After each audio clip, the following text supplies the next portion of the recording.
Esta semana terminamos de ver los derechos que salen en las cartas originales, es decir, las que le dieron el origen a la ONU y la OEA. Entonces, empezamos con, hello, ya está la computadora, dice que viernes y él lo sabe.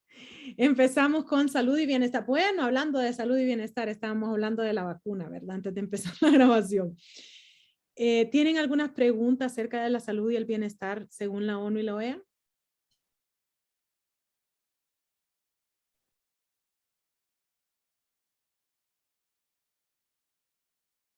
Quiero que se fijen que en ambas nos dicen que nosotros no solo es que vamos a tener salud porque vamos a tener medicina, sino que nos dicen que la salud y el bienestar van más allá que solo tener medicina. Es decir, si yo no tengo un techo, está difícil que no me dé chikungunya y dengue porque viven en el ambiente. Si yo no tengo un techo, está difícil que no me lleguen a dar neumonías, que no me lleguen a dar ciertas enfermedades de piel. ¿Por qué? Porque si no tengo eso, pues está muy difícil que yo pueda protegerme. Vestimenta, dicen ellos, es importante que usted tenga vestimenta. Que la alimentación sea buena, porque si yo vivo comiendo comida chatarra, pues así de chatarra va a estar mis adentros. Entonces ellos hacen un énfasis también en la alimentación. O sea que tenemos ciertas similitudes en ese aspecto, ¿verdad? Que no solo es tener acceso a la medicina, sino que es prevenir que usted se enferme, que usted realmente viva bien su vida, que esté bien su vida, bienestar, estar bien.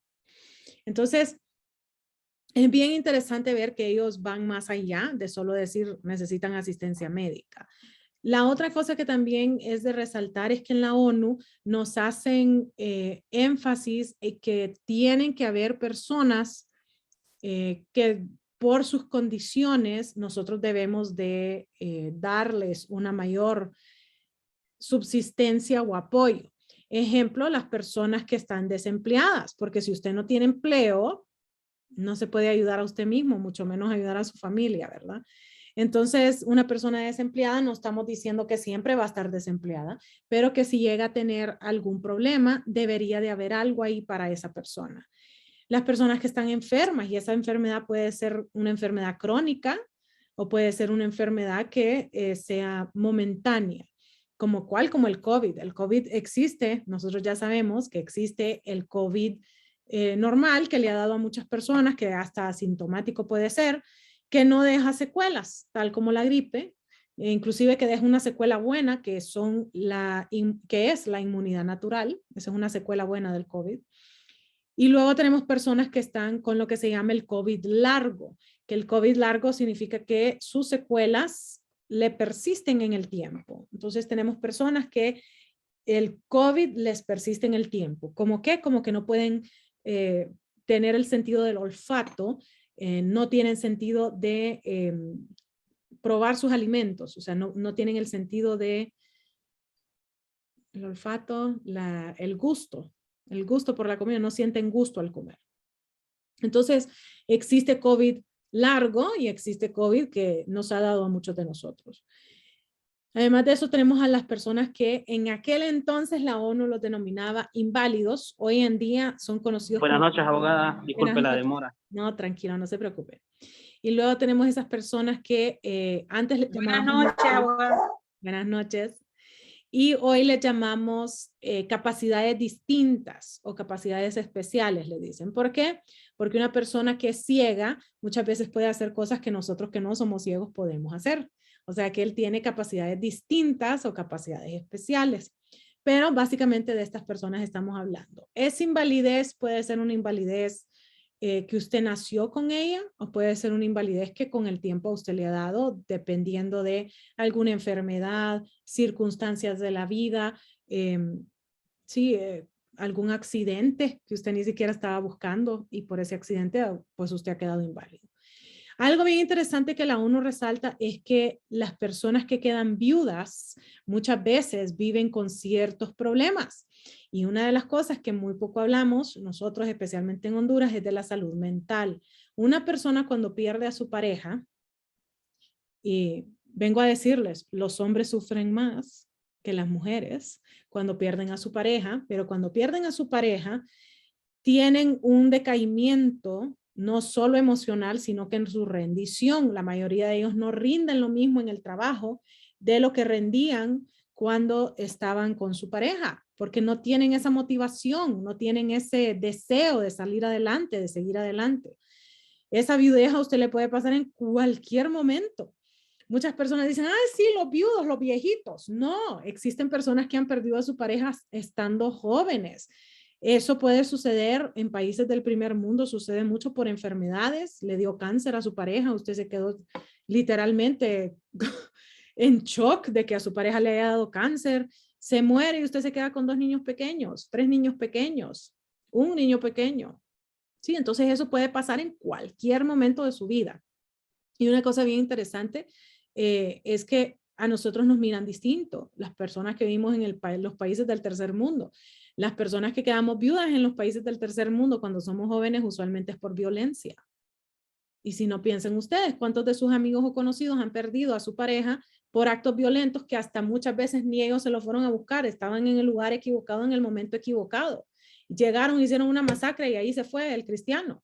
O sea, eso lo hemos vivido en Honduras. Es muy normal, desgraciadamente. Normal significa que es parte de lo que ya sucede. Eso es normal.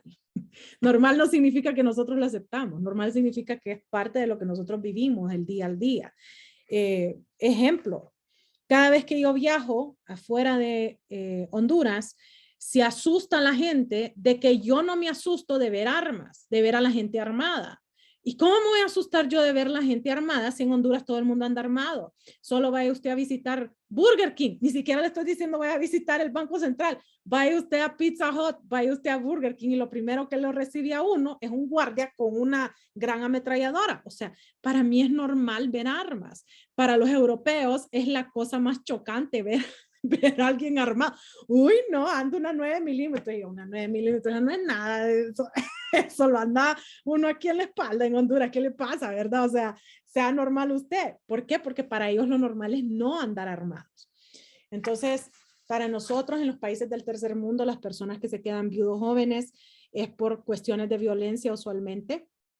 Ya sea que usted era un narco, era un pandillero, era un marero, que usted era un policía, que usted estaba haciendo su trabajo, o que usted realmente solo se encontró en un lugar equivocado, en un momento equivocado. Eso es lo que ellos miran bastante en los países del tercer mundo, pero sucede en otros países, accidentes de tráfico, por ejemplo, tormentas de nieve que dejan a una persona incomunicada por un mes entero. Eso se ha dado en Rusia, se ha dado en Finlandia, que personas jóvenes mueren por esas circunstancias. Entonces, viudez no solo significa a las personas viejitas, viudez puede significar a cualquier edad y uno queda afectado emocionalmente por esa viudez. Se pierde el deseo de seguir adelante con esas situaciones y muchas veces el rendimiento no es lo mismo, su bienestar, usted ya no se siente igual. Y obviamente la vejez, uno pierde sus facultades con la vejez. Varios de nosotros aquí ya no estamos en los 20 y podemos hablar acerca de que no nos sentimos igual a como nos sentíamos en los 20.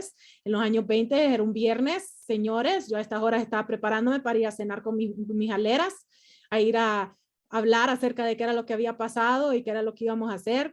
Yo ahora en mis 30, casi 40, ya voy para los 40, el otro año cumplo 40, nada me suena más atractivo que ponerme un buzo, sentarme enfrente del tele y ver Netflix, ¿verdad? ¿Por qué? Porque ya no aguanto eso de estar haciendo parranda. No, ya no. Y si uno no aguanta en las cuestiones personales, en las cuestiones de trabajo tampoco. Yo antes le podía rendir hasta 120 horas en una semana. Eso era lo que yo rendía antes, en mis años 20, 120 horas en una semana. Hoy usted dígame que yo trabaje 100 y yo lo quedo viendo así como, no, mi hermano, yo ya no estoy en edades para estar trabajando 100 horas una semana. Y eso que todavía estoy en plenitud. Ahora imaginémonos a alguien como mi mamá, mi papá, que están en sus 70s. En los años 70 uno ya no puede estar trabajando 7 horas sentado siquiera. No, uno ya no tiene esas facultades.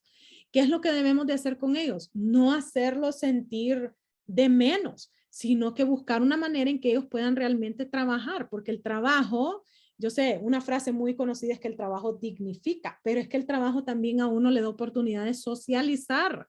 Piénsenlo, ¿con cuánta gente ustedes hablan trabajando que no hablarían con ellos si no trabajaran? Si ustedes fueran ama de casa o estuvieran en su casa retirados todo el día, ¿con cuánta gente hablarían en comparación a cuánta gente ustedes hablan estando trabajando? Entonces, eso es bien importante que nosotros lo tengamos en mente. El trabajo no solo es acerca de recibir un salario. El trabajo también tiene que ver con cómo yo me siento, qué es lo que me da a mí ese trabajo. ¿Sí? Entonces, es bien importante esa parte. Entonces, bien, a mí por lo menos me parece interesante que ellos resaltan que van a haber grupos de personas que van a necesitar más ayuda para sentirse en plenitud, para tener ese bienestar. Y en los años 40, estos eran los que a ellos se les ocurrieron. Se les ocurrieron y negociaron las personas que están desempleados, los enfermos, los inválidos, que son los que nosotros conocemos ahora con capacidades especiales, los viudos y los de la tercera edad, que nosotros llamamos tercera edad. Tenemos preguntas sobre esto. No, abogada. Ok, vamos a una bien interesante que es la protección a la maternidad y la niñez. Tenemos preguntas sobre esto.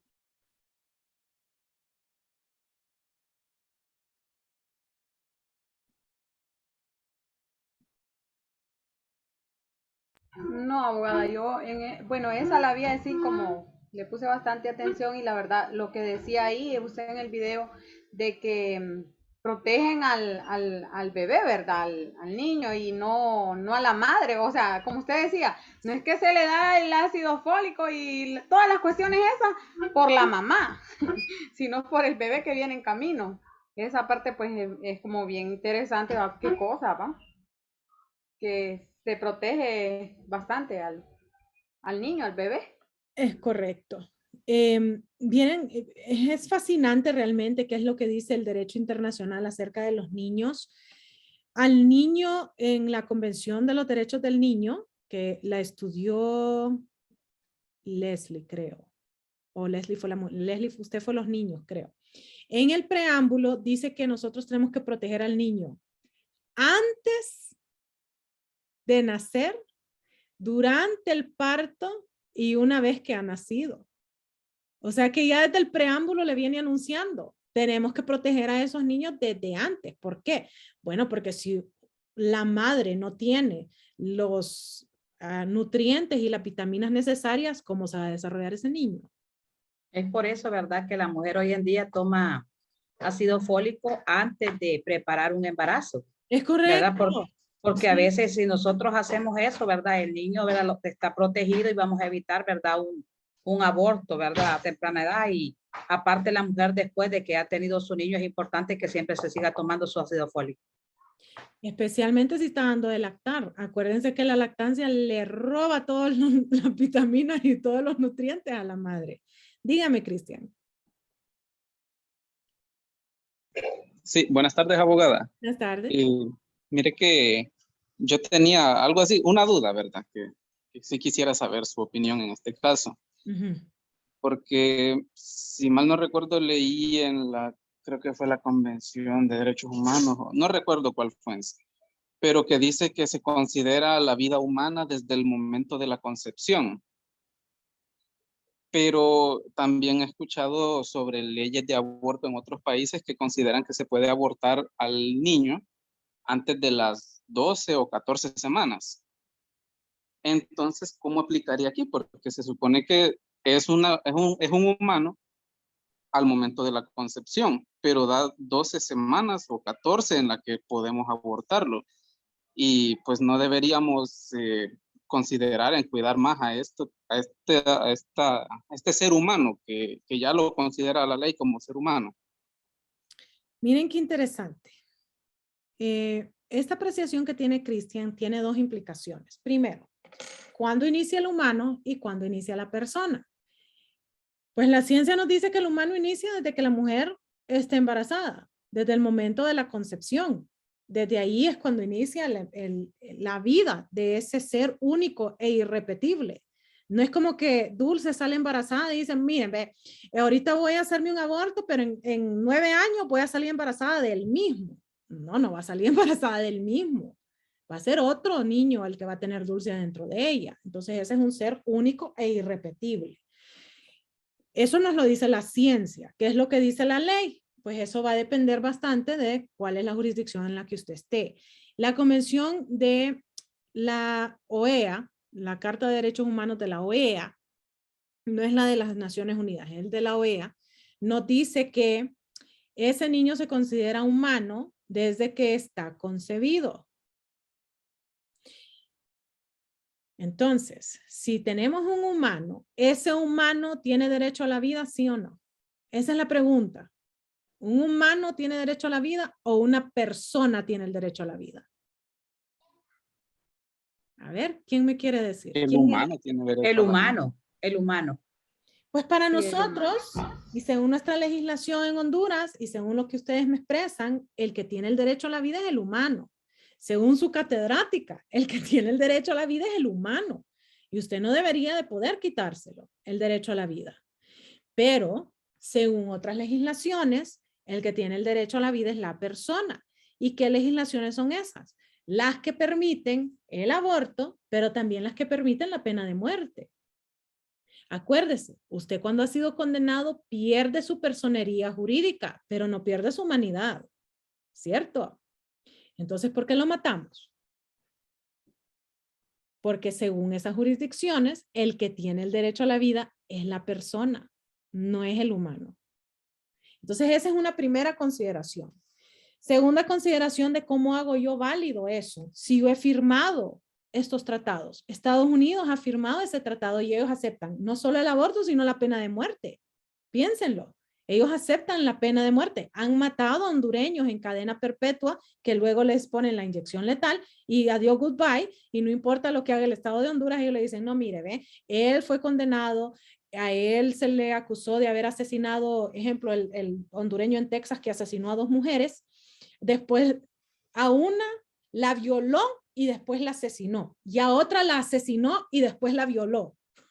O sea que ahí le hacían falta 10 para el peso al muchacho, ¿verdad? Por lo menos 10 para el peso le hacían falta. Entonces, lo condenaron. Él fue encontrado culpable de haber cometido esos crímenes y su pena fue pena de muerte. Y lo mataron. Y ahí anduvo la embajadora del Estado, en ese entonces era embajadora de Honduras en Estados Unidos, pidiendo que por favor lo regresaran a Honduras, que lo íbamos a meter preso en Honduras, que iba a vivir el resto de su vida en una cárcel en Honduras, pero que no lo mataran. Y ella le dijeron, mire señora, pero el crimen lo cometió aquí y tiene que obedecer las leyes de aquí. Entonces el muchacho, adiós, y lo mataron. Dígame, Simeón. No sé, abogada, si me equivoco, pero yo creo que esta es una excepción a extraditar a una persona, que si la persona está en el país y lo piden de otro lado y en el otro país va a ser pena de muerte, no lo extraditan porque lo primordial aquí es proteger la vida humana. Es correcto, esa es una de las cosas que nosotros, no es que no lo vamos a extraditar, es que nosotros necesitamos que el estado a donde va a ser extraditado nos dé la garantía que no se le va a aplicar la pena de muerte. O sea que lo puede extraditar, pero usted me tiene que garantizar que no le va a dar la pena de muerte. Esa parte bien. Okay, gracias. Dele. Dígame, Georgina. Abogada, y en ese caso dice que Estados Unidos tiene, ¿cómo se dice? Firmó el tratado, ¿verdad? Pero Entonces, el tratado de que, ay, no sé cómo explicarlo, el que es de la pena de muerte, ese no lo tiene firmado, pero con reserva, ¿o cómo? No entiendo eso. El tratado de pena de muerte lo aceptaron por aclamación, pero no lo firmaron. Eso, a mí siempre me parece interesante. Bueno, me voy a hacer una anotación. Antes de que se me olvide, vamos a ver dónde tengo el lápiz. Lo siento, venía manejando, así que siempre me gusta ordenar mi escritorio, porque los macaneos que tengo durante la semana en este escritorio son de otro nivel. Pero me voy a hacer una anotación para mandarles cuáles son los pasos para la aceptación de un tratado. Obviamente eso no entra en examen, en ninguno de mis exámenes, porque eso es la clase de derecho de los tratados. Pero ustedes entonces van a tener un mejor entendimiento de qué significa que yo aclamé un tratado pero no lo firmé, o que lo firmé pero no lo deposité.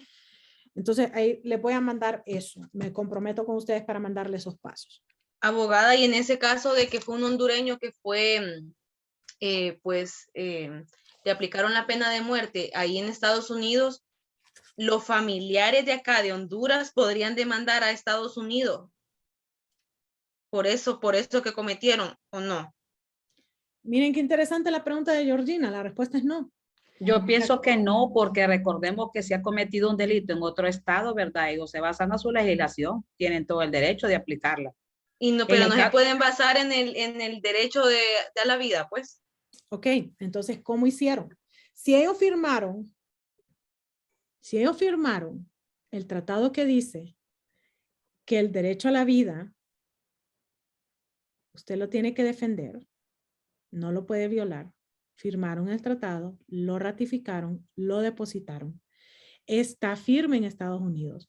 Entonces, ¿qué es lo que ellos hacen para ellos poder aplicar la pena de muerte? No solo a los gringos, sino a todos los demás que cometen crímenes y están adentro de Estados Unidos, pero además de eso, para lo que para mí es uno de los crímenes más grotescos que nosotros hemos permitido que suceda, que es el aborto. ¿Cómo ellos han hecho eso? Algo muy sencillo, algo que se denomina reserva.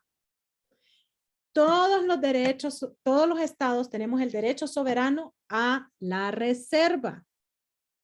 Entonces yo hago la negociación, hago todo lo que quiero hacer y luego vengo como Estados Unidos y digo, para Estados Unidos de América, la vida comienza con el nacimiento y finaliza cuando el estado así lo determina.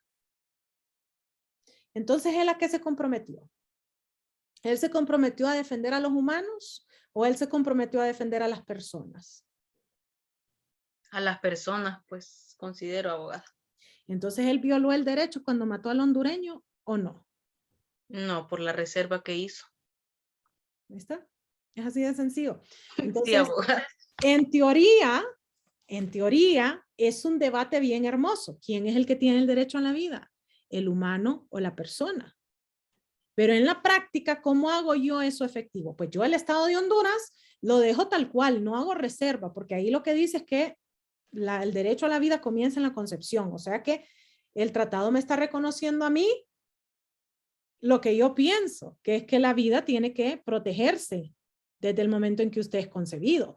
Pero yo que soy de Estados Unidos no estoy de acuerdo. Entonces, ¿qué hago? Hago una reserva.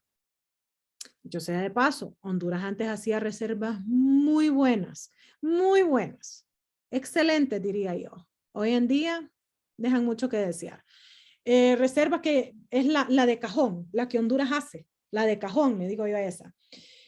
Honduras quiere agradecer las negociaciones a las cuales ha sido privilegiado de formar parte.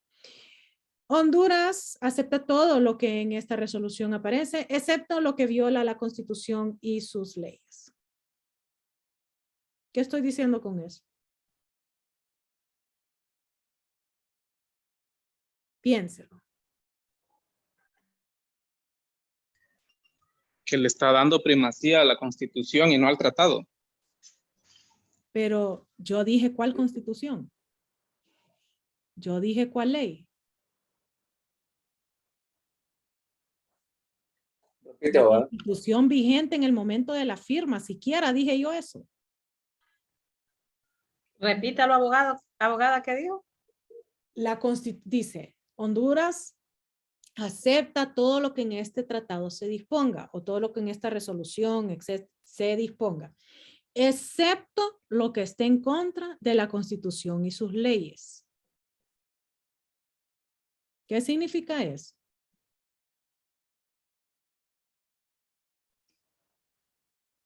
Pues en parte se escucha como contradictorio, abogado, cuando dicen la Constitución y sus leyes, ya que si lo miramos y lo ponemos en la pirámide de Kelsen, está la Constitución, están los tratados y después siguen las leyes. Okay. Entonces... Pero piénsenlo de manera práctica. Si la Constitución de ahorita, de Honduras, la de hoy, la que tenemos hoy, dice que el aborto está prohibido y el tratado dice que el aborto es permitido, les estoy dando un ejemplo. El tratado dice que el aborto está permitido. No existe ese tipo de tratado, por si acaso tienen la pregunta, eso no existe. Y entonces firmamos el tratado y decimos que aceptamos todo lo que dice el tratado menos lo que diga la Constitución y sus leyes. Nosotros podemos reformar el tratado o podemos reformar la Constitución y las leyes. Pues en este caso, ¿verdad? Lo que se tendría que reformar es la Constitución, así como sale en el Correcto. artículo 17, creo yo. Así es. Y entonces, ¿qué estoy diciendo yo cuando digo todo excepto lo que está en contra de la Constitución y sus leyes? Estoy diciendo algo yo, realmente estoy protegiendo yo a Honduras. Abogada, no sé, disculpe, pero hay que en la Constitución de la República hay bastantes, ¿cuál es la palabra? Antinomias, la verdad. Porque hay un artículo que ahorita incluso lo estoy buscando y que lo tengo bien remarcado, ese artículo. Que Y el que dice, el que dice el derecho a la... entre el tratado, convención y la ley prevalecerá el primero, lo que quiere decir que prevalece el tratado. ¿Ya? Eso lo vemos en el tercer parcial. Me encanta ese día. Me encanta. Ay, no, abogada, no te hagas con incógnita. Me encanta ese día, Pero porque todos venimos con ganas. En este caso, porque ahí dice... El punto es, si yo le digo que yo voy a respetar todo lo que dice el tratado, menos lo que sale en mi Constitución y mis leyes, pero no le digo cuál ley, no le digo Constitución de qué fecha, no le digo si es ley, reglamento, decreto, entonces, ¿qué estoy diciendo?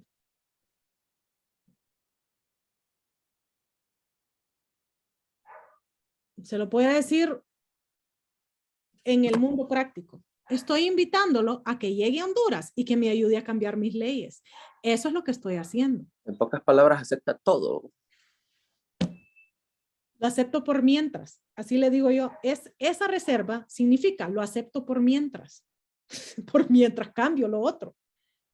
Eso es lo que estoy haciendo. Eso es lo que nosotros en Derecho Internacional llamamos la reserva débil. ¿Por qué es débil? Porque yo literalmente lo estoy invitando a que me venga a cambiar mis leyes, a que me venga a cambiar mi Constitución. Venga, cámbielo, no se preocupe. Aquí, bueno, ya dijo Melvin Redondo que era con maleta que llegaban, ¿verdad? Entonces, traiga su maletita. Eso es lo que estoy haciendo ustedes. Piénselo. Yo no le estoy diciendo la Constitución vigente el 7 de enero del 2013. Eso no es lo que yo le estoy diciendo. Yo le estoy diciendo la Constitución. Y a mí me encanta una frase que a mí me la dijo una maestra y que yo la repito. En el Congreso cambian la ley más de lo que me cambio yo el bloomer. Porque ¿qué hacen ellos todo el día? Piensen, ¿qué hacen los diputados todo el día? Cambiar leyes, redactar nuevas, modificarlas. Ese es su trabajo. Pero si dice usted que la reserva lo que hace es que invita a que vengan a cambiar las leyes, entonces desde ahí está dando a entender que que no prevalece la Constitución, sino que los tratados primero. Entonces, si yo hago ese tipo de reserva, yo digo, Honduras está de acuerdo con todo lo que sale en este tratado, excepto lo que está en contra de mi Constitución y mis leyes, es una reserva débil. Pero si usted mira las reservas que nosotros hacíamos en los años 50, 60, 70, 80, principios de los 90, usted se va a dar cuenta que Honduras venía y hacía reservas de este tipo. El Estado de Honduras agradece y congratula. Les encantaba usar esa palabra en los 60 y 70. Y congratula las negociaciones tan diversas o tan excelentes o lo que sea que hemos tenido. Para Honduras, maternidad significa una mujer que está en estado de gravidez y todo lo que sucede luego de eso. Infancia significa desde que se conoce que el embarazo ha existido hasta que este niño llega a tal edad. O sea que éramos específicos. Y cuando usted hace reservas específicas, nosotros llamamos a esa reserva fuerte. Porque si yo ya le dije que yo acepto matar a niños que no han nacido y acepto la pena de muerte, usted me puede decir a mí que yo tengo que cambiar eso. Si yo ya lo dije a nivel internacional y ya lo firmé como tal. ¿Verdad que no? Si Honduras, que sí lo hacíamos, viene y dice que para nosotros alguien nacido es alguien que ha salido del vientre de la madre, ha sido separado de ella y ha tomado un respiro, eso es muy distinto a que nosotros solo digamos lo que dicen mis leyes. ¿cierto? Entonces tenemos bastante tiempo de hacer reservas débiles. No hemos estado haciendo bien nuestro trabajo. Por eso es que les digo yo, por favor a los de Cancillería de Honduras, háganme mentirosa. Por favor, hagan su trabajo para que yo, cuando digo Honduras no está haciendo su trabajo, me hagan mentirosa, porque nada me daría a mí más orgullo y más placer de ver que ahora nosotros nos tomamos muy en serio nuestras negociaciones y nos tomamos muy en serio nuestras reservas. Eso va a significar que nosotros estamos defendiendo a Honduras. Pero si yo simplemente digo lo que está en mi constitución y mis leyes, bueno, si ya dicen que quieren una nueva constitución, entonces, ¿qué me importa? Venga para acá. Díganos qué es lo que quiere incluir. Eso es lo que estoy haciendo. Simeón nos está dando carita ahí con sus conejitos. Pero eso es lo que yo estoy haciendo con esas reservas.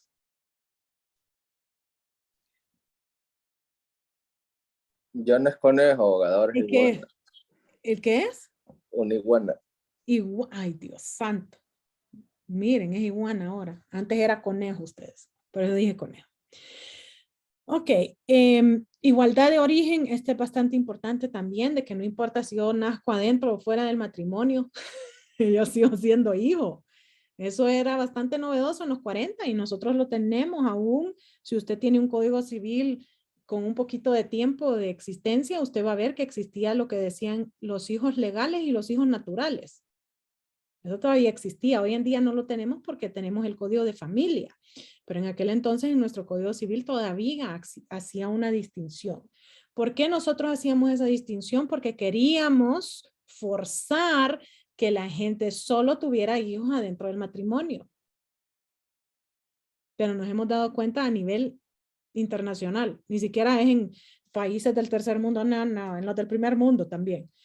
Nos hemos dado cuenta de que la estructura familiar ahora ya es prácticamente inexistente. Ahora dentro de los Estados Unidos, para darles un ejemplo, solo el 24% de los niños nacen adentro de un matrimonio y se quedan los primeros 10 años adentro de un matrimonio de mamá y papá en casa. O sea que estamos hablando de muy pocos los que tienen ese privilegio. Ahora es un privilegio tener a mamá y papá en casa. Es un privilegio. Y eso es en Estados Unidos. Ya si nos vamos a Europa es aún menor el número porque ni siquiera se casan. Solo se comprometen, pero no se casan. Entonces, eso era lo que la ley quería forzar. La ley quería forzar que usted formara un matrimonio.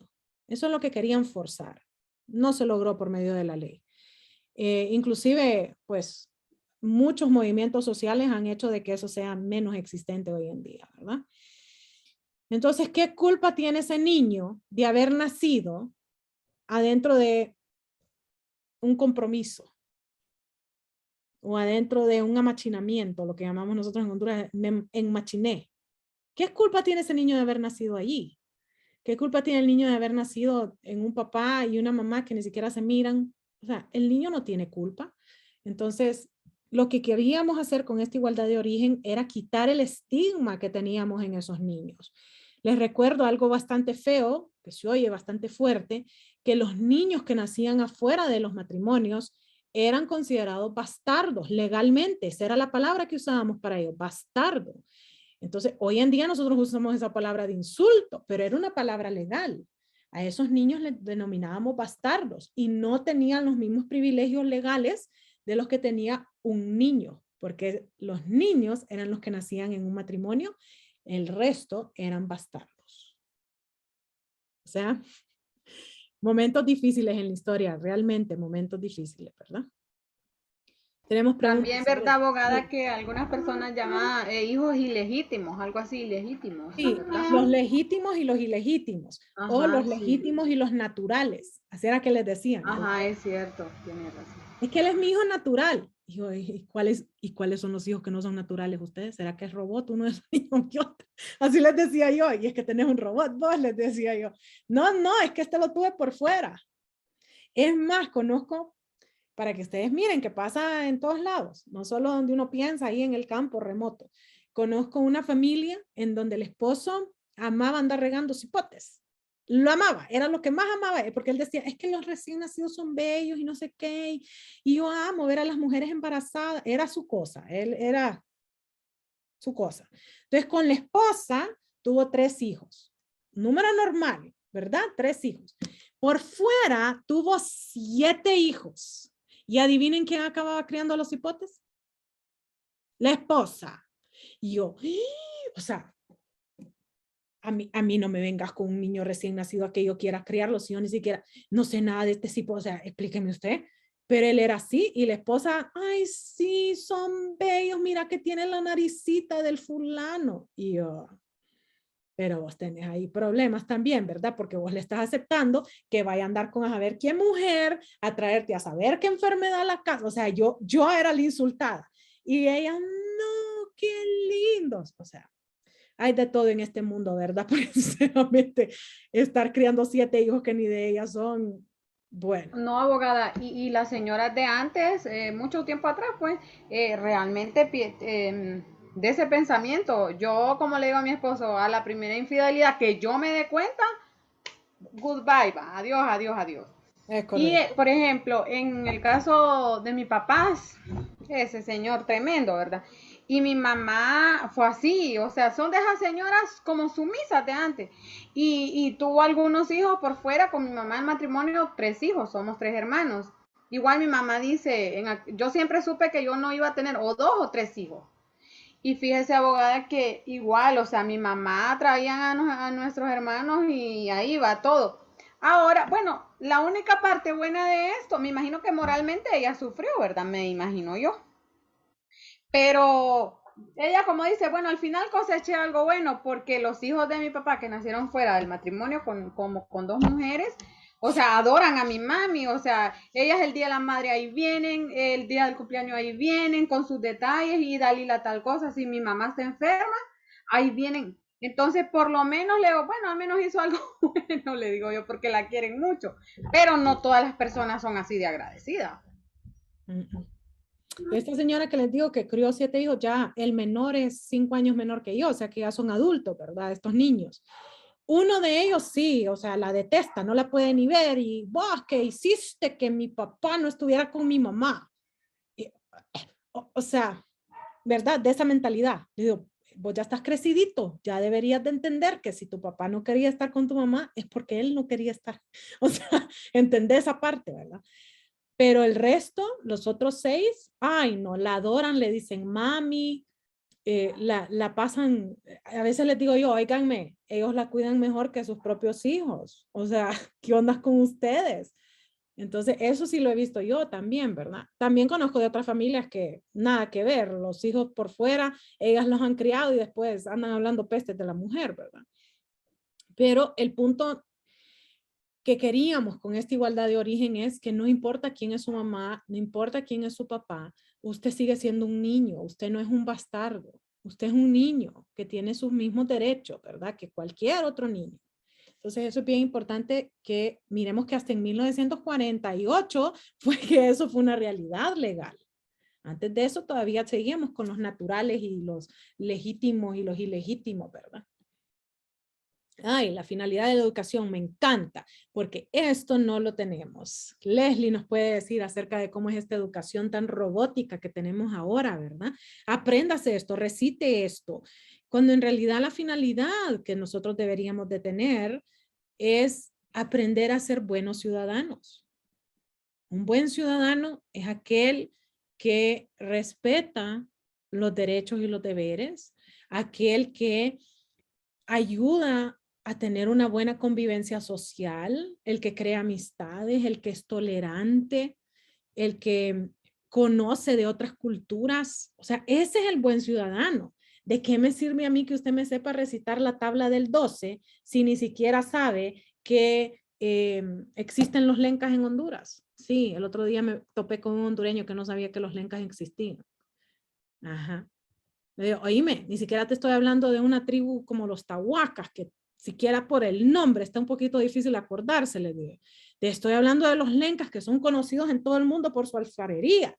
¿Cuál me dice? Y le enseño yo una foto de las alfarerías lencas, que dicho sea de paso a mí no me gustan, pero bueno, esa es cuestión estética, pero le enseño una foto y, ah, de esos me estás hablando. Esos son los lencas. O sea, ni siquiera estamos aprendiendo quiénes son esos pueblos originarios que nosotros tenemos, ¿verdad? No, ni idea. No somos tolerantes. En Honduras no tenemos tanto problema con la falta de tolerancia, aunque lo he estado viendo surgir más y más en Honduras en los últimos años, esa intolerancia, pero históricamente no hemos sido un estado intolerante, hemos más bien sido bastante abiertos, pero en cuestiones tan sencillas como la vestimenta, si usted no se viste así como ando yo, sino que anda vestido como aborigen, se ríen de uno en Honduras, ¿verdad? Ese tipo de cosas. Ve, si ya pasó el 15 de septiembre, ¿por qué andas así? Eso lo he escuchado yo, ¿verdad? Tengo una camisa que me gusta mucho, me la compró mi esposo en la luna de miel y es bordada, de los que tienen esos bordados muy nativos nuestros. Y cuando la uso afuera de Honduras, todo el mundo, ay, qué linda, ¿quién te la hizo? Que no sé qué, ¿de dónde es? Y cuando me la miran en Honduras, todas así como, ¿por qué anda vestido así? Entonces, ese tipo de intolerancia es porque no tenemos conocimiento de nuestras etnias. ¿Quiénes son nuestros grupos étnicos? ¿Qué los identifica? Solo sabemos del sueñito y de sopa de caracol, pero más de allá está difícil que sepamos. Entonces, esas son las cosas que nosotros deberíamos de saber. Deberíamos de saber quiénes somos, de dónde venimos, qué significa eso, cuáles son los beneficios de tener esa pluralidad en Honduras. No lo tenemos. Mucho menos decirle que usted sepa cuáles son sus derechos y sus deberes, porque ya ni les enseñamos esas cosas en las escuelas a los niños, ni qué significan, porque muchas veces les decimos, estos son tus derechos, va, y no les explicamos qué significan esos derechos, cómo analizarlos, cómo pensarlos. Eso en los 90 nuevamente, que se los quitamos. Antes los niños tenían que aprender la Constitución de Honduras en la escuela. Ahora ya no. Nos dicen también que nosotros tenemos que tener principios morales. O sea que queríamos ver cómo formar buenos ciudadanos. Eso era lo que queríamos. Esa era la finalidad de la educación. El problema es que la educación, en vez de ir para adelante, abogada, va para atrás. Es lamentable, ¿verdad? Hoy encontrarse jóvenes, jóvenes niños que pasan a la par de los señores que son mayor de edad y no tienen el hábito de saludar. Si usted recuerda en los tiempos de antes, el saludo era un respeto hacerlo. Se está perdiendo, se están perdiendo ya ni el himno nacional, el alumno quiere cantar, es lamentable. Ya usted va a mirar, por ejemplo, la danza folclórica que ha sido tradicional, ya aquí en Roatán principalmente la danza ha desaparecido. Y cuántas cosas podemos ver lo que está ocurriendo en el sistema educativo. Entonces, esas son cuestiones lamentables que están sucediendo. Yo muchas veces les cuento mis experiencias porque para mí eso debería de tener un valor, las experiencias, que es lo que nosotros hemos vivido. Eso para mí tiene mucho valor, que ustedes no solo sepan qué es lo que dice el artículo 26, sino que qué significa el artículo 26. Eso para mí como una persona que educa es importante, pero hemos visto, no solo en Honduras, a nivel mundial, que lo que hemos lanzado al mundo es exámenes estandarizados que le dicen a usted, ¿sabe sumar? ¿Sabe restar? Medio sabe leer, pasado el año y ya estuvo. No estamos enseñando esos valores, que eso era justamente lo que quería la ONU y la OEA en los 40 y todavía no hemos llegado a él, 80 años después. La educación primaria tiene que ser gratuita. Ay, Dios mío, ¿verdad? Me río mejor porque cuántas cosas no le cobran a los padres aunque esté en la pública. Entonces, y ya cuando estamos hablando de la privada, ay, señores, ¿verdad? Es un ojo de la cara lo que sale en esos costos, ¿verdad? ¿Por qué queríamos que la educación primaria fuera gratuita? Porque nosotros lo que estábamos queriendo buscar era que todos supiéramos leer y escribir, porque se supone que una vez que yo sé leer y escribir, voy a querer leer y escribir. Bueno. En Honduras, yo nunca miro a nadie andando en la facultad de Derecho con un libro que anda leyendo por cultura general o porque le gusta leer. Eso yo no lo miro. Una de las cosas de mi esposo es que él lee por lo menos un libro a la semana.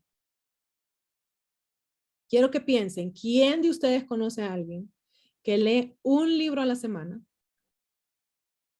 Bueno, abogada, un libro a la semana es de admirarlo, la verdad. Es de admirarlo, porque, por ejemplo, a mi hermana le encanta leer y lee, ¿verdad? Se lleva comprando libros y todo, pero no, bueno, de hecho tiene muchas ocupaciones, de hecho ella, ¿verdad? Pero igual sí lee. Antes a mí me encantaba leer, ahora, bueno, también por mi tiempo, ¿va? Pero también es que se vuelve como Aragán uno. Sí, en realidad, el año pasado leyó 169 libros. Eso fue lo que leyó el año pasado mi esposo. Abogada. Dígame. Yo aquí en Roatán conozco una maestra, ¿verdad? Donde ella no le va a ver usted una televisión en su casa. Y me cuentan las compañeras, ¿verdad? Que conocen la casa de ella, que el gusto de ella es de tener una biblioteca llena de libros, porque ella solo pasa leyendo libros. Y sinceramente, cuando ella tira un discurso, dan ganas de escucharla, como que fuera una oradora. Sí, porque eso le expande la mente a uno, le abre la mente a uno. Uno tiene algo que le anda rondando allí, que uno quiere, ¿cómo yo puedo hacer que este libro esté de acuerdo a lo que yo vivo en mi día? ¿Qué le puedo enseñar a la gente yo con este libro que acabo de leer? ¿Cómo puedo escribir y redactar mejor? Hasta eso ustedes. Entonces, realmente el pensamiento que se tenía antes era que si usted sabía leer y escribir, usted iba a desarrollar un hábito de la lectura, pero sabemos que esa no es la verdad. Sabemos que en Honduras es excepción el que le gusta tener el hábito de lectura. Eso es una excepción. Así como yo conozco una maestra, yo conozco un fulano, yo conozco un sotá, pero no es así como consistentemente que usted lo mira. Algo que usted siempre va a ver en los países del primer mundo, Japón, los lugares donde yo he estado que lo he visto, presenciado, Japón, Francia, Inglaterra, Italia, Rusia, cosas que usted va a ver en esos estados, es que usted está esperando en un café, usted está esperando el metro, el bus, y lo que la gente anda haciendo es leyendo. Y la gran diferencia es la siguiente. A los europeos les encanta leer revistas, y no revistas de hola, ¿verdad? Le estoy hablando de revistas científicas. Le estoy hablando de revistas donde hay artículos que realmente ellos puedan enriquecerse con ellos. Y los gringos les gusta leer libros. Esa es la gran diferencia. Pero de que ellos andan leyendo, solo en los aeropuertos. Muchas veces mi hermana y yo nos reímos porque decimos, ah, mira, ese vuelo va para Asia, porque a los asiáticos les gusta leer electrónico. El vuelo de allá ha de ir para Europa, a saber dónde. Vayamos a ver, cuando viajamos juntas ellos y nos ponemos a ver, ¿verdad? ¿A dónde irá eso? Ah, va para París. ¿Por qué? Porque andan leyendo usualmente revistas científicas, incluyendo si son arquitectos, ingenieros, ellos tienen sus revistas científicas que ellos leen. Revistas de moda y revistas de color, y como revistas de color que les explican qué es lo que significa cada color y no sé qué. Y luego usted va y sigue caminando. Ah, allá están con libros, esos van para Estados Unidos. Uno ya sabe distinguirlos. Pregúnteme cómo son las puertas de embarque de los latinos. Empecemos. Un relajo, niños corriendo por todos lados, ¿verdad? Gente comiendo, gente hablando, el celular a todo volumen. Ellos están hablando en una conversación privada y lo tienen en speaker. Eso es una puerta de embarque de latinos. Mire a ver quién está leyendo y es rarísimo. Entonces esto es una cuestión cultural que nosotros tenemos. Los latinos tenemos esta cuestión cultural que tenemos que cambiar. No nos gusta leer por placer. Leemos El que usted mira que está tomando un vuelo y que no lleva ningún libro, ese va para Honduras. Sí, es cierto. Sí, porque andan, Epo. Yo ya sé que cuando escucho Epo, ya sé yo que eso va para Honduras. Epo, ¿te acordaste del pasaporte? ¿Y cómo voy a haber pasado seguridad si no ando pasaporte? Esas son conversaciones normales que uno escucha en puertas de embarque que van para Honduras. Entonces, queríamos educación primaria, pensábamos que eso iba a hacer que usted supiera leer y escribir con la finalidad de que usted quisiera leer. Y eso es un hábito que no tenemos, desgraciadamente, nosotros en países del tercer mundo, en África, igual. Los africanos no les gusta leer. A nosotros no nos gusta leer, a menos que tengamos que leer. Es como una obligación, tenemos que leer. Entonces, esa es una diferencia cultural bastante grande. Todavía no sabemos exactamente por qué sucede.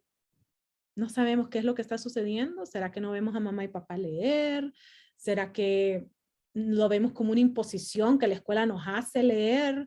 No sabemos exactamente por qué, pero esa es una gran diferencia entre Asia, Europa, Estados Unidos y Canadá, y los que vivimos en lo que se llama el sur, es decir, África, mayormente África, y América Latina.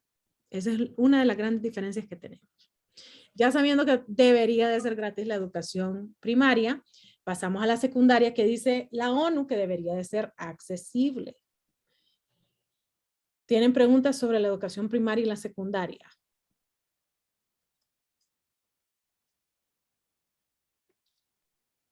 No, abogada.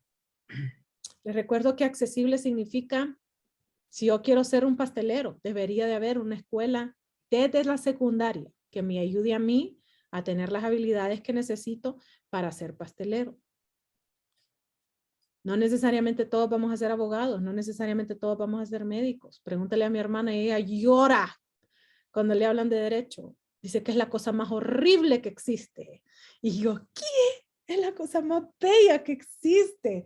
Le hicieron llevar una clase de derecho y lloró todas las noches que me hablaba. Hermana, qué cosa más fea. Esa era mi hermana.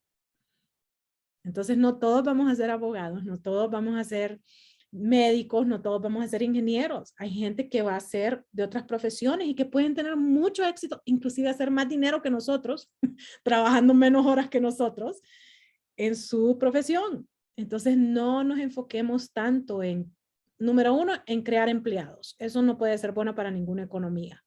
Pero número dos, en crear esta necesidad de que todos tienen que ser profesionales y que profesión significa ser abogado o ser médico o ser ingeniero. Eso no es lo que significa. La ONU ha hecho mucho en ese aspecto, pero todavía nos hace falta mucho por entender. No nos gusta decir que vamos a ser mecánicos y plomeros, como que nos da alergia decir esas cosas, cuando en realidad podemos tener profesiones muy fructíferas en esos lugares. La educación terciaria es la educación universitaria, y usualmente yo les digo, si ustedes están en UTH es porque la UNA no está funcionando. Si la UNA funcionara, no necesitaríamos la UTH. Piénselo. Ya que mencionó la Universidad Autónoma, ¿verdad? Pues, y refiriéndonos a este artículo que está leyendo, pues no es accesible porque con el examen de admisión hay personas que quieren estudiar una carrera, hay unos que ni siquiera lo pasan, y si lo pasan no es para la carrera que quieren estudiar. O sea, obligadamente tienen que estudiar la carrera que les imponen. Miren qué interesante esto del examen de admisión. Esto del examen de admisión, se lo digo muy sinceramente, Honduras necesita un examen de admisión. Queramos entenderlo o no, lo necesitamos. Pero no por la razón que nosotros escuchamos. No es porque yo necesito ingresar para ser abogado, no es porque yo necesito ingresar para ser médico, no. Es para ver cómo estamos en la educación secundaria. Es para eso que necesitamos el examen. Y si usted se fija, los que vienen de privadas, especialmente Americana, Elbel, Pinares, Mazapán, Internacional, eso siempre pasan el examen, por si acaso no se han dado cuenta. Eso siempre pasan el examen y pasan con las mejores notas. Y adivinen quiénes no pasan, los que van a la pública. ¿Qué les está diciendo ese examen? Que hay un fracaso notorio en la educación pública. ¿Qué tenemos que hacer? Bueno, muchas cosas, muchísimas cosas tenemos que hacer, pero le aseguro que quitar el examen no va a quitar el problema, porque entonces lo que va a tener es lo que teníamos en mi tiempo en Luna, que ingresaban 200 personas y después del primer examen ni 100 quedábamos en el aula, y después el profesor decía, en mi clase solo pasan 2 y solo 2 pasábamos. Eso es lo que va a empezar a suceder si usted quita el examen de admisión. O sea que usted no va a corregir el problema. Pero como les digo, el examen de admisión no necesariamente es algo que tenemos que quitar o tenerle miedo. Existe examen de admisión en Estados Unidos, existe en Canadá. El más riguroso, dicho sea de paso, examen de admisión lo tienen en China, en donde ahí realmente usted estudia más de 1 año para su examen de admisión. Abogada. Dígame. Usted como catedrática de la UTH, ¿cuál es la carrera que tiene mayor demanda, que prefieren más los estudiantes en la UTH, en matrícula? En Tegucigalpa es derecho, por creces es derecho. Estamos en aproximadamente 55 a 60% de la matrícula en UTH Tegucigalpa es derecho. Sin embargo, en San Pedro Sula es casi el opuesto. Derecho es aproximadamente el 20% y las carreras que tienen que ver con negocios son las que más se estudian en UTH. O sea que son dirección de negocios, hay una que se llama, que me gusta mucho. Yo creo que es gerencia de negocios. Gerencia de negocios, correcto. Es porque son industrializadas, me imagino que por eso se van por ese sector. Sí, entonces depende del, y en Ceiba, turismo es bastante fuerte en Ceiba, entonces depende del campus. Y dicho sea de paso, eso es algo que es muy normal que sucede en lugares como Colorado, en lugares como California, en donde ellos tienen un sistema muy similar a UTH. Entonces, por ejemplo, la Universidad de Colorado en Boulder es la universidad de medicina por excelencia. No significa que solo ahí dan medicina, pero ahí en la Universidad de Boulder es donde tienen mayores matrículas en medicina. La Universidad de California en Denver es donde tienen mayor matrícula en Derecho. La Universidad de California de Colorado en Colorado Springs es donde tienen mayores matrículas en ingenierías. Entonces es bastante normal de que cambie dependiendo de la ciudad donde usted está. Si todo fuera uno solo, me daría bastante duda los datos de UTH. Si todos me sí, los campus son iguales. No, no son iguales. En California, por ejemplo, son tan tecnificados, en California es donde más dinero hay en las universidades, y son tan tecnificados que inclusive va a depender qué tipo de derecho usted quiere ejercer, a dónde usted va a escoger ir al campus. Entonces, ejemplo, la Universidad de California en Berkeley es donde van la mayor parte de los abogados que quieren hacer cuestiones con tecnología, con las plataformas, con Facebook y Instagram y todas estas cosas. Ellos estudian en Berkeley. La Universidad de California en San Francisco es donde estudian para cuestiones de marcas y patentes, especialmente cuando tienen que ver con marcas y patentes médicas. Entonces, para ellos es inclusive tan especializado que el campus de tal cosa, de ahí salen los abogados que van a hacer tal cosa. Así de especializados son, pero estamos hablando de un cuerpo estudiantil que va más allá del 2 millones de alumnos. O sea que estamos hablando de un cuerpo estudiantil bastante grande, ¿verdad? Comparado a la población entera de Honduras. Imagínense, 2 millones de alumnos. Estamos hablando de un monstruo realmente. Pero sí, es muy normal que cada campus tenga distinto, y para nosotros en Tegucigalpa es derecho. Ese es el campus más grande que tenemos, el área más grande que tenemos. ¿Qué tan cierto es que la UNITED, los alumnos que egresan de la UNITED pueden trabajar en otros países, ahora? ¿O en Estados Unidos? ¿Está avalada esta universidad? Depende de la carrera. Eso va a depender mucho. Los abogados tenemos que acreditarnos de diferentes maneras en diferentes lugares. Los estudiantes de derecho no tienen automáticamente garantizado pasar ese examen. Dependiendo del estado, es un examen, dicho sea de paso, dependiendo del estado, de la provincia o inclusive del país, es bien difícil ingresar como abogado a otro lugar, como médico a otro lugar. Exacto, Ejemplo. yo me imagino que pueden ser algunas áreas. Finanzas es bastante fácil traducirlo. Negocios, bastante fácil traducirlo. Pero ya cuando estamos hablando de medicina, empezando porque si usted se va a Estados Unidos, tiene que tomar algo que se llama el USMLE, que lo que significa es el examen de nivelación médica en Estados Unidos.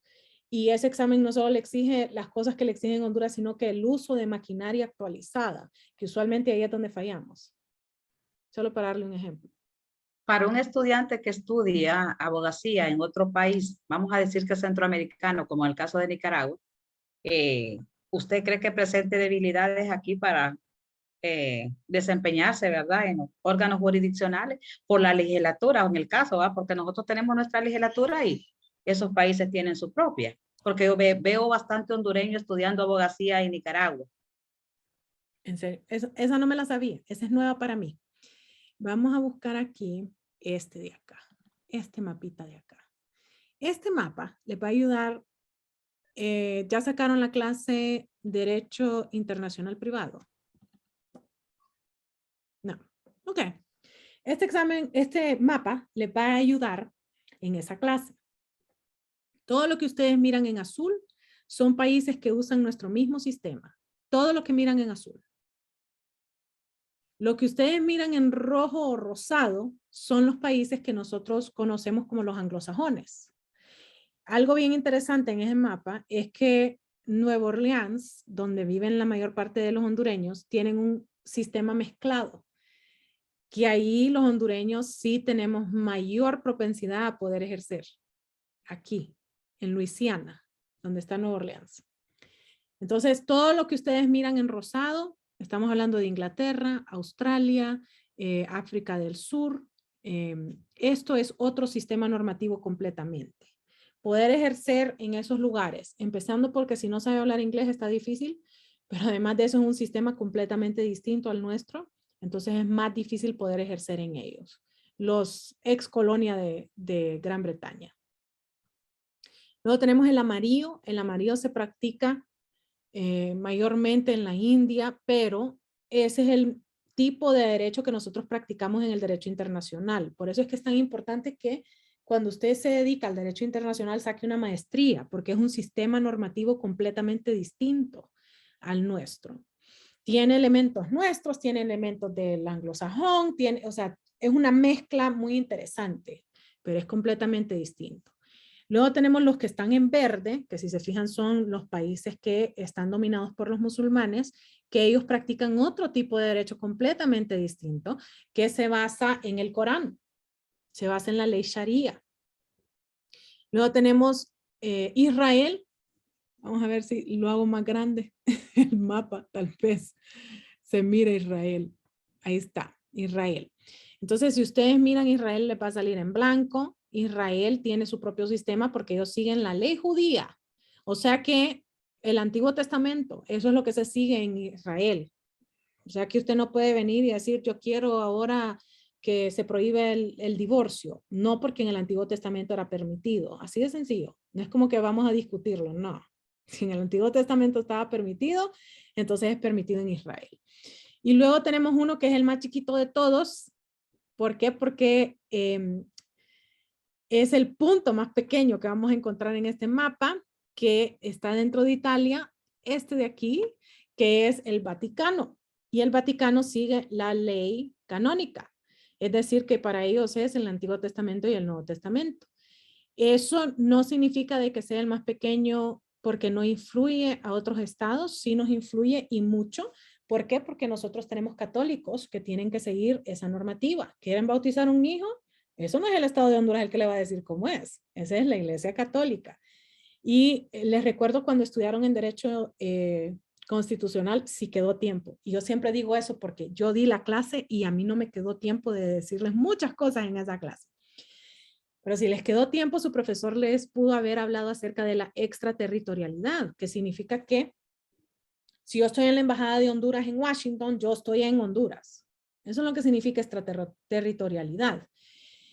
Y todas las iglesias católicas tienen el estatus extraterritorial. Es decir, una iglesia que queda en la montaña, que usted tiene que caminar a ella porque ni siquiera los carros ni los burros llegan a ella, eso es parte de la Santa Sede. Miren qué interesante esa parte. Entonces ahí, cuando usted pone pie adentro de esa iglesia, usted tiene que seguir la legislación de la Santa Sede, no la legislación de Honduras, la legislación de la Santa Sede. Por eso es que muchos dicen que la Santa Sede es el que más territorio extraterritorial tiene, porque obviamente todas las iglesias a nivel mundial, imagínense cómo será eso de que ellos tienen una embajada básicamente en cada iglesia. Eso es lo que significa, ¿verdad? Entonces, algunos dicen, no, la embajada es el arzobispado y el consulado son las iglesias, pero esas ya son tecnicismos. El punto es que usted está en la Santa Sede cuando usted está en una iglesia. Entonces, cuestiones bien interesantes. Esto les funciona bastante en derecho internacional privado. No son todos los abogados que lo dan, yo sé, porque esto es algo que solo los muy nerdos en derecho internacional privado lo conocemos, pero es bien bonito ver, ¿verdad? Que así es el mapa. Es fácil que si nosotros estudiamos en otro país que esté en azul, nosotros podamos traducirlo, porque lo que cambian son cuestiones técnicas. Es decir, en Honduras son 30 años, en Colombia son 20, en Nicaragua son 30, en México es cadena perpetua.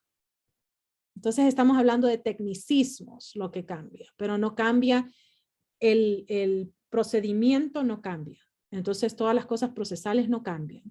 La manera en la cual nosotros hacemos las jerarquías en cuanto a quién es el que tiene la primera y la última palabra, no cambia.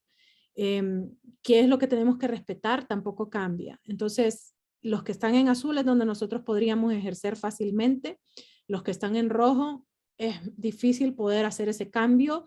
Ya cuando vemos lo que está en blanco y en rojo, le sale ahí el derecho canónico un puntito rojo en la Santa Sede, eso necesitamos una maestría para poder entenderlo, así de sencillo. Y si no es que un doctorado.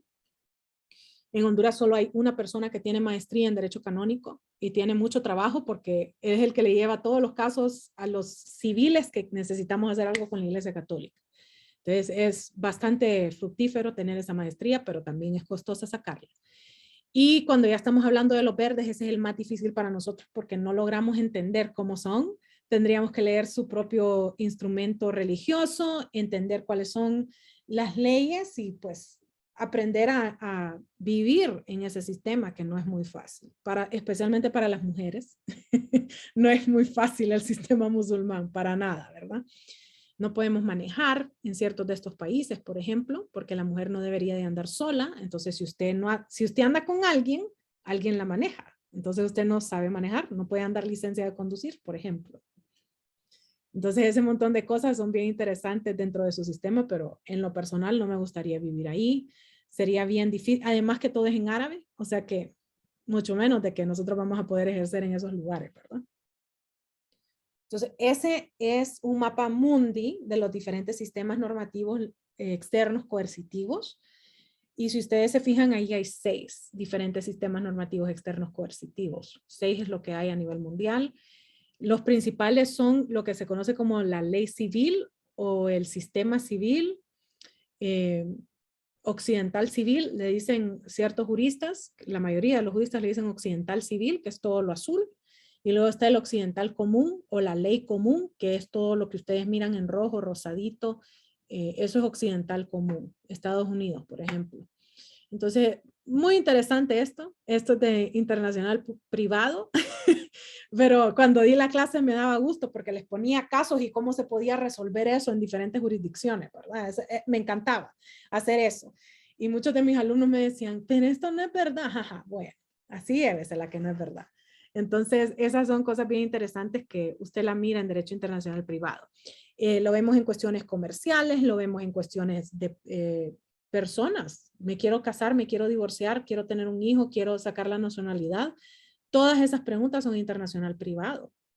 Entonces, súper, súper interesante esa clase. Para mí, por lo menos a mí me gusta mucho. Bueno, chicos, entonces, donde tenía abierto acá,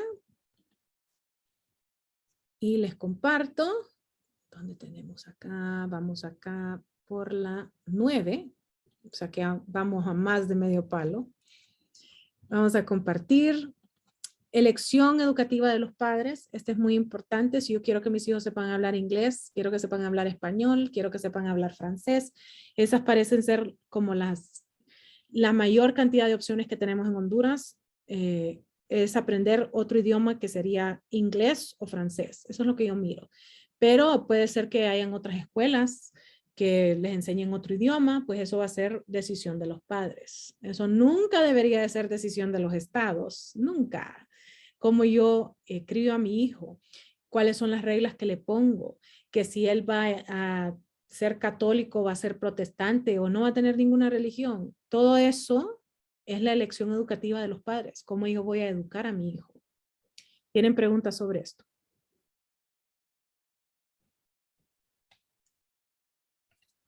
¿Dónde se mete la ley? Cuando hay abusos. Ahí es donde se mete la ley. ¿Qué tipo de abusos? Que si usted castiga muy severamente al niño, que si usted lo obliga a ir literalmente todos los días a las 3 de la mañana a misa, a una iglesia, eso sería considerado un abuso. Pero algo muy interesante es, en ciertas religiones, nosotros le podemos dar vino a los niños. En otras religiones, los rastafaris le pueden dar marihuana al niño. Ajá, yo sé. Suena interesante esa religión, ¿verdad? De los rastafari. Usted le puede dar marihuana, pero obviamente estamos hablando de el niño no es que está fumando marihuana todo el día, ni es que se fuma un puro entero, ¿verdad? Estamos hablando de que el niño, así como los católicos tomamos un sorbito de vino, si es que tomamos el vino en la iglesia, que eso ahora con COVID es aún menor, pues en los Rastafari, ellos literalmente cogen, este es mi lipstick, ¿verdad? Cuidadito, iban a decir otra cosa. Cogen el puro de marihuana, hacen un golpe y lo pasan. O sea que no es que se fuman todo el puro, no es que pasa todos los fines de semana, pero sí es permitido porque es parte de su educación religiosa. ¿Sí? Entonces, estamos hablando ya si un papá le da un puro entero todos los días al niño, pues eso ya no es educación religiosa, ¿verdad? Entonces, cuando hay abusos es cuando se mete el gobierno, cuando se mete el Estado. No es con algo normal. Dígame, Simeón. Le decía yo, como en Perú y en Bolivia, con eso de la hoja de la coca, que lo dan, o sea, niños y adultos, pero ya es por la altura del país. Es correcto, y les dan té, ¿verdad? No es que les dan a... Sí, el té de la hoja.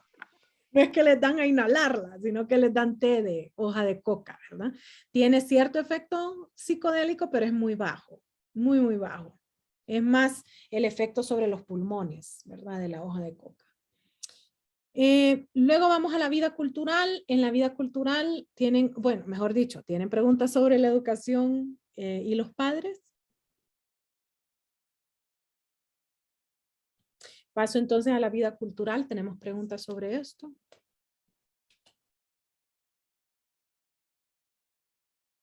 Les recuerdo que vida cultural significa yo poder hablar mi idioma y yo poder ver mi arte. Les confieso que hay ciertos artes que a mí no me gustan, como el arte lenca. En lo personal a mí no me gusta, a mi mamá sí le gusta, a mí no me parece atractiva a mí. Pero eso es parte, ¿verdad? Conocer el tipo de arte, cuál es la importancia, qué significa que ellos tracen de esa manera las rayas. Las medicinas artesanales, por ejemplo, que son tan importantes. Hay una nueva medicina que no es nueva, pero se ha popularizado mucho, que muchas veces digo yo, pero eso lo hacían mis abuelas. Literalmente, mis 2 abuelas lo hacían. Cuando usted mira que hay ciertas personas que les gusta ir a caminar en el bosque, ¿se han fijado de eso? Y regresan y andan como más relajadas. Pues ahora se han dado cuenta, eso es una práctica, vamos a ver, se llama baños de bosque, así le han denominado ahora a esas personas que les gusta caminar en el bosque, es baños de bosque. ¿Qué significa eso? Que yo literalmente voy y paso un tiempo en el bosque. Puede ser 10 minutos, puede ser media hora. Según los estudios científicos nuevos, dicen que si usted camina 25 minutos en el bosque, usted absorbe tanto por su nariz como por su piel, ciertos químicos que dejan soltar ciertos árboles. Hay una lista grandota de cuáles son los tipos de árboles que son como los más beneficiosos para nosotros, pero el punto es que en nuestro sistema hace algo súper importante. Ciertos de esos árboles ayudan a que nosotros respiremos mejor. Eso es algo como que ya muy naturalmente nosotros sabemos. Pero otros de esos árboles, el tipo de químicos que liberan al ambiente, hacen que nuestras células combatan ciertos tipos de cáncer. Y con caminar 25 minutos al día en un bosque, nosotros haríamos eso, tendríamos ese beneficio. Entonces, eso desde cuando nuestros abuelos y bisabuelos lo hacían, pero no lo estudiamos científicamente, entonces mucha gente le dice, no, tómese esta pastilla, va a ser mejor para usted. Cuando en realidad lo que deberíamos de hacer es tener el hábito de caminar 25 minutos, que ya eso nos haría un beneficio, pero que sea alrededor de estos tipos de árboles que nos ayudan para diferentes enfermedades. Eso es un estudio científico que acaba de salir de Japón. Baños de bosque. Forest baths, se llaman en inglés. Entonces, esos progresos científicos que nosotros conocemos es parte de nuestra vida cultural. Esos productos artesanales que nosotros tomamos, ¿verdad? Parte de nuestra vida cultural. Protección, ¿tienen preguntas sobre la vida cultural? Ok, paso a protección de autoría. ¿Tienen preguntas sobre esto?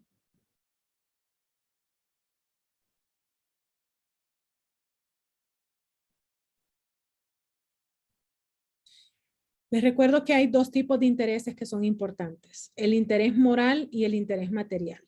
Interés moral es algo que nosotros vemos cuando nosotros hablamos acerca de mi nombre puesto enfrente de mi obra. Que todos sepamos que Romeo y Julieta es de William Shakespeare. Eso es un interés moral. Que todos sepamos que Quijote de la Mancha lo escribió Cervantes. Eso es un interés moral.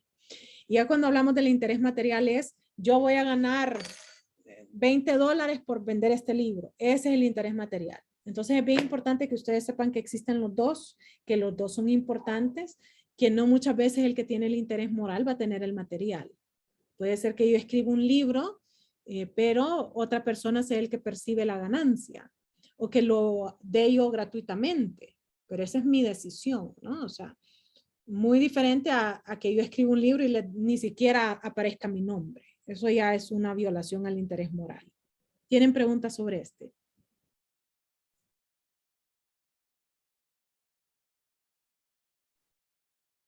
Ok, vamos al orden social. Este es bien interesante porque en Honduras no lo tenemos. ¿Verdad? Por eso es que es bien interesante para nosotros. Cuando hablamos acerca del orden social, es muy importante que lo que más necesitamos tener no solo es el hecho de que tengamos derechos y que tengamos libertades, sino que realmente sean respetados estos derechos y estas libertades, que yo tenga acceso a este derecho y a esta libertad, que yo pueda tener una educación, que yo pueda tener salud, que yo pueda tener una casa, que exista la oportunidad de yo tener un trabajo. Y les recuerdo, trabajo no solo de yo poder ir a ser empleado, trabajo de yo abrir mi propio negocio. Eso que les estaba hablando Merlin, que es tan difícil ahora tener un negocio en Honduras. Le cobran por todo, hasta por lo que uno no debe, que es la deuda social. Así me dijeron a mí el otro día. ¿Qué es la deuda social? Dígame. Hasta la extorsión, abogada. Es correcto, el impuesto de guerra. Entonces, todas esas cosas es importante que nosotros las sepamos apreciar adentro del orden social. ¿Existe un orden social en Honduras? No, no existe. Es fracaso. Tenemos un fracaso en el orden social en Honduras. Ahorita tenemos un fracaso del orden social a nivel internacional con la guerra entre Rusia y Ucrania. Honduras, dicho sea de paso, no sé si se dieron cuenta que Honduras condenó a Rusia. Condenamos las acciones que estás realizando. Yo me reí, ¿verdad? Porque a mí en lo personal me dio risa. Ajá, bueno, Rusia va a parar su invasión porque Honduras les digo que la condonó. Es que ese tipo de cosas, ¿verdad? Ahí es donde digo yo, ok, Cancillería, convertime en mentirosa, hace algo, ¿verdad? Bueno, condonaron a Rusia. Entonces, no solo es el hecho de que nosotros podamos tener desorden social adentro de Honduras, existe desorden social a nivel internacional, tenemos la guerra, literalmente la guerra entre Ucrania y Rusia, pero también tenemos desórdenes en otros lugares. Ejemplo, pues ahora ya Honduras no es la ciudad más violenta del mundo, ¿verdad? Ahora es Chicago en Estados Unidos.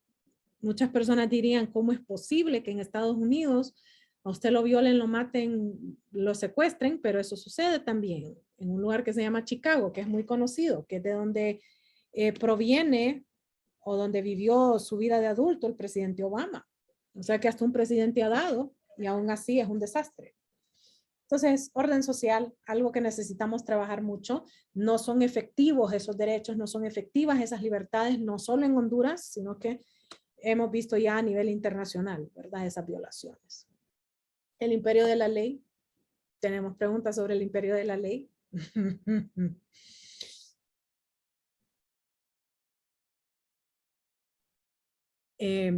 Nadie está por encima de la ley, excepto los que van a ser beneficiados por la amnistía. Ahí es donde uno dice, ¿y entonces cuál es el imperio de la ley? Es muy importante que nosotros sepamos que cuando nosotros tenemos amnistías, esas amnistías tienen que ser bien justificadas. Y en otros lugares que son un poquito más serios que en Honduras, just a little bit. El Salvador, por ejemplo, Guatemala, por ejemplo, o sea que no les estoy comparando con Estados Unidos. Las amnistías no se dan de manera general. Las amnistías se dan de manera personal. Es decir, metimos a Simeón preso por haber robado 6 millones de dólares. Pero fíjense que nos dimos cuenta con el tiempo que esos 6 millones de dólares, Simeón lo sacó de el FIS porque no se lo estaba autorizando un presidente corrupto y con esos 6 millones él no se quedó con nada, sino que él construyó una carretera. Entonces a Simeón, por haberse robado los 6 millones, lo condenaron 18 años. Pero nosotros nos damos cuenta que en realidad no fue un robo directo, sino que fue desobedecer a un tirano y entonces él construyó una carretera que se necesitaba. Por ende, aunque sí se dio el acto de robo, la intención y el espíritu de Simeón no era perjudicar al Estado, sino que era mejorar la calidad de vida de los ciudadanos hondureños. Por ende, le damos amnistía. Así es como funciona en lugares serios, pero ya vimos cómo funciona en Honduras, ¿verdad? ¿Dónde están esos? Yo todavía sigo preguntando, ¿dónde están esos 6 millones? Porque eso fue lo que se robó el hombre, 6 millones. ¿De dólares? ¿No de lempiras? ¿De dólares? ¿Dónde están? ¿Qué hizo con ellos? ¿Hizo algo bueno por nosotros? No lo sé. El otro día uno de mis alumnos me escribió y le dije yo esto y esto y esto y lo otro. Y me pone un sticker que dice, no lo sé, Rick.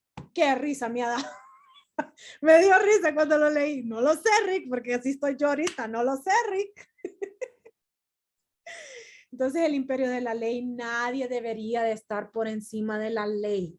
Todos deberíamos de obedecer la ley. Todos. Nadie debería de estar exento.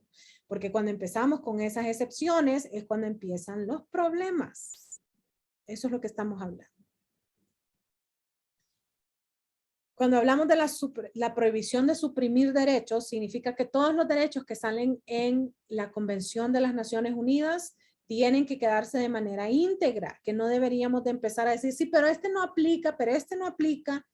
Eso lo deberíamos de entender como una vez que yo me comprometí a seguir estos derechos, nadie debería de luego decir, no, no es cierto, no me comprometí. No deberíamos también de sentarnos y decir, ¿saben qué? Como que no está funcionando esto de la libertad del sufragio. Sino que los derechos que ahí salen plasmados van a quedar por siempre plasmados. Eso es lo que estamos diciendo con esa prohibición. ¿Tienen preguntas sobre este? Ok. Con eso terminamos. Con eso terminamos esta exposición. Vi lo que ustedes hicieron, estuvo súper interesante. Casi todos sacaron 100 o 10 en lo de las convenciones, porque vi lo que hicieron. Estaba súper bien. Les felicito por haberlo hecho porque sé que no es fácil hacer esa comparación, especialmente si es la primera vez que ustedes hacen una comparación. ¿Cómo les viene el examen? Ay, ay, ay. Esa es la parte que queríamos saber, ¿verdad? Eso es lo bueno, ¿verdad? Es lo bueno. Primer consejo. Cojan la hoja de la Real Academia Española, pónganla al lado de ustedes, imprímenla, tenganla electrónica, no me importa, sáquenla. Porque uno de los puntos de ese examen va a ser por redacción. Uno, no se me vayan a morir. Uno de los puntos, solo ese. Si ustedes hacen excelente redacción, sacaron el punto. Si hacen más o menos redacción, sacaron el punto. Si hacen una redacción por la banana, no sacaron el punto. punto, ¿ok? Entonces, un punto va a ser redacción. Saquen la hoja de la Real Academia, esa que les enseñé desde el primer día. Esa les va a ser crucial para este examen para que puedan sacar todos sus 15 puntos. Violación más grande que usualmente miro, no utilizamos la regla 310. Esa es la violación más grande que miro yo. ¿Cómo yo puedo hacer para respetar la regla 310? Tengo que empezar a redactar y una vez que yo he redactado mi respuesta, voy y la corrijo. Eso es lo que tengo que hacer. Así es como uno aprende la regla 310. ¿Qué es la regla 310? 3 oraciones, que significa que va a haber un punto y significa que va a haber una mayúscula. Esa es una oración. ¿Ok? Entonces, regla 310, vamos a hacer un ejemplo ahorita. Vamos a hablar acerca del examen. Mis alumnos de derechos humanos, bueno, no estaba escribiendo. Cuando quiera, hello. Oh my God, no he abierto esta computadora desde hace días, lo siento. Cuando quieras, cosa, máquina, please. No quiere hoy, así que lo voy a hacer en otro programa. Dice que lo tengo que actualizar. Otro programa donde puedo escribir. Oh my God. RTF tal vez. Me da risa porque como ustedes se fijaron, no he abierto el Word desde hace días, entonces no se ha actualizado. Pero el PowerPoint sirvió. Es que... Abogada, diga. el examen está habilitado desde ayer. No. Recuérdense que les dije que lo iba a habilitar hasta hoy para que ustedes tuvieran tiempo y va a quedar habilitado hasta el lunes. Hoy después de la clase. Ah, bueno, gracias, abogada. Y va a quedar habilitado hasta el lunes para que lo puedan, siempre tengan más días. A mí me encanta. ¿El lunes hasta qué hora, abogada? A mediodía. Hoy a partir de las 8:05 va a estar habilitado. O sea, un 25 minutos. Lo pueden hacer ahí o pueden hacerlo hasta el lunes. ¿Ok? Cuando quieras. Hello. Ok, abrí PowerPoint para poder tener un lugar donde escribirles. Vamos a ver. Layout. Ok. Entonces, regla 310. Ahorita les comparto mi página para que ustedes me entiendan de qué les estoy hablando. Regla 310. ¿Cómo hago yo una regla 310? Empiezo a redactar y luego corrijo. Tengo que tener 3 oraciones. Muy importantes. Es mi mínimo. Máximo tengo que tener 10 oraciones. Mis alumnos de derechos humanos van a tomar su segundo examen. Esa es mi primera oración. Segunda oración, el examen tendrá 3 preguntas de respuesta breve. Existe un banco de 15 preguntas, de las cuales la plataforma escogerá 3 para que ellos las contesten. Punto. La evaluación será en base a 15 puntos. 1 por gramática y 14 por contenido. Mis alumnos de derechos humanos, conclusión, tomarán su segundo examen hoy. Eso es un párrafo que respeta la regla 310. ¿Por qué? Porque tengo una introducción. Aquí está mi introducción en rojo. Tengo una conclusión. Lo siento porque está en inglés. Sorry. Tengo una conclusión. Aquí está mi conclusión. Y tengo una o más oraciones que pueden ser hasta 10 de contenido. Eso es la regla 310. ¿Cómo hago yo para llegar a poder redactar así? Con práctica. ¿Cómo van a hacer ustedes en el examen? Miren, señores, con tal de que en cada respuesta ustedes me pongan 3 oraciones, que haya una introducción, donde literalmente tienen que repetir la pregunta, eso es lo que tienen que hacer. Un cuerpo, donde me contesten la pregunta. Y una conclusión, que ustedes me digan. Por ende, los derechos de los padres se pueden cumplir desde el momento en que yo como madre meto a mi hijo a la San Juan Bosco. Esa sería una buena conclusión. Entonces, con que ustedes hagan 3 oraciones, una introducción, un cuerpo, donde usted me explique su punto de vista y una conclusión, usted va a sacar ese punto de redacción. Como les estaba comentando, son 3 preguntas, existe un banco de 15 preguntas, un punto es por gramática, 14 puntos es por contenido. ¿Cómo les aconsejo yo que respondan el examen?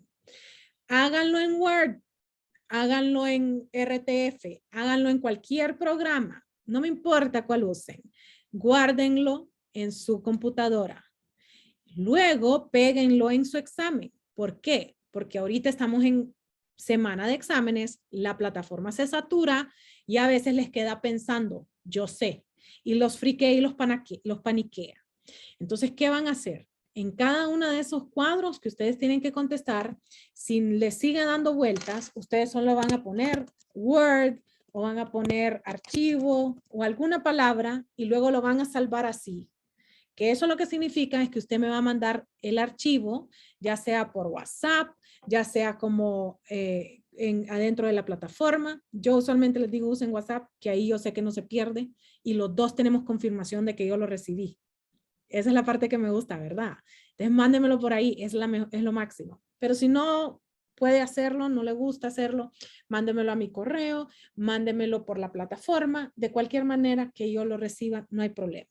Si me quiere escribir y decirme, abogada, lo acabo de mandar, yo con mucho gusto le voy a decir, deme 2 segundos mientras yo reviso, o voy a estar dormida porque algunos de ustedes lo hacen muy de noche y le voy a decir, cuando me despierto, le voy a decir, sí, ya revisé, aquí lo tengo. Entonces, no se friquen si la plataforma les falla. Yo sé, ya hemos estado bastante tiempo en esta plataforma y de vez en cuando falla y es por la saturación de alumnos que hay. Entonces, no se preocupe por eso. Hágalo con calma, no se presione. Ustedes saben lo que aquí sale. Usen todos sus materiales. Todos los materiales significa las diapositivas, significa los videos de repaso. Todo lo que usted quiere usar, úselo. Úselo, por favor, úselo. Que eso es lo que lo va a salvar. Úselo. Y una vez que usted haya hecho su examen, mándemelo. Recuerde hacer la técnica de Superman o de Superwoman. Recuerde hacer esa técnica.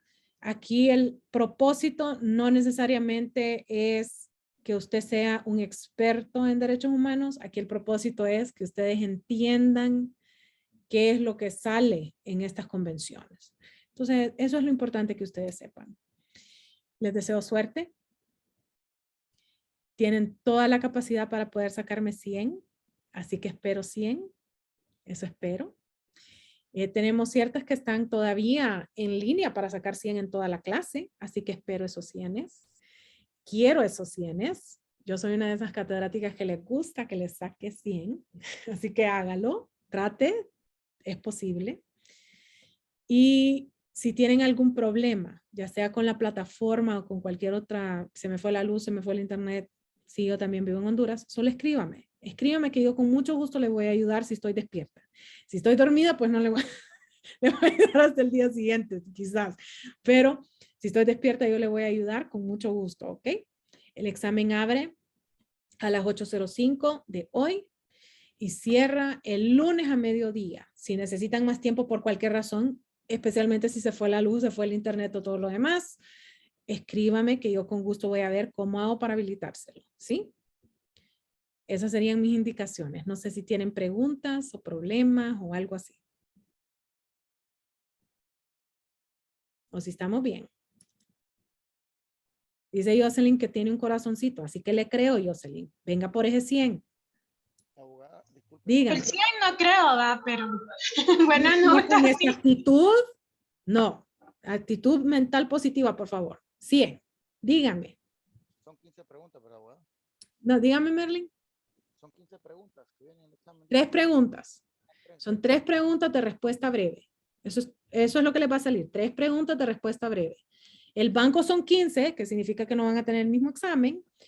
Quizás le salga la misma pregunta a usted en la número 3 y a Dulce en la número 1. Eso puede suceder porque son 15 preguntas las que redacté en total, pero están bonitas. Sinceramente se los digo, están bonitas. Esta vez me quedaron bonitas las preguntas. Están Ya, para que sean creativos. y la duración del examen, abogada, al abrirlo, al ingresar. Siempre yo les dejo los 120 minutos por cualquier cosa, especialmente por si se traba la plataforma. Tiempo promedio que se toman haciendo este examen mis alumnos usualmente es media hora. Ese es el tiempo promedio que se tardan. Pero yo siempre lo dejo más tiempo por cualquier cosa que ustedes quieran hacer en ese examen, no hay problema. Y lo peor es que no vamos a tener ni a Stanley para que nos quite el estrés. Mierda, sí, mi pobre Stan, ahí anda fregada. Él era el que estaba ladrando hace poquito.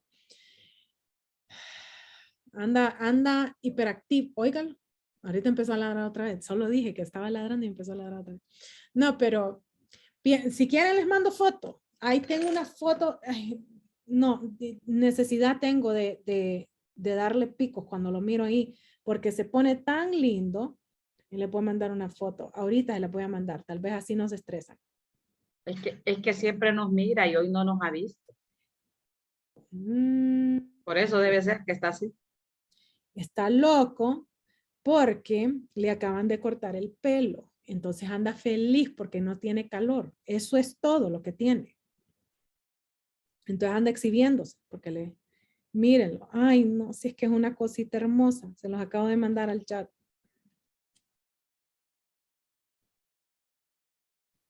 ¿Quién lo mira? Mi peludo ese. Ahí se los mandé. Así que si les da nervio o algo, ahí ustedes solo lo miran. Qué bonito, abogada. Qué lindo. ¿Verdad que se mira tranquilo, pero así como se mira de tranquilo? Este es el que me hace falta, el que vive con mi hijastra. Es grandotote. La última vez pesó 175 libras. Sí, es una mezcla de pastor alemán con Rottweiler con lobo. Eso es lo que vino, la mezcla, cuando le hicieron el examen de ADN. Se lo puedo mandar para que lo miren a mi peludo bello. Fritz se llama. Fritz. Ahí se los mando para que tal vez ese los relaje. Así que ahí tienen a Fritz y tienen a Stan. Ya no les puede dar nervio. Si les da, solo los miran a los dos. Y Fritz, así como es de grande, así es de cariñoso. Y lo quieren lamer a uno todo. Es bello. Lo amo, lo amo. Me hace mucha falta. Así que ahí los tienen a los dos. Para que les dé relajación.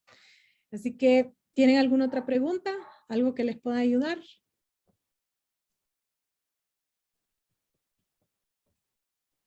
Ok, chicos, entonces los dejo ir. Gracias por todo.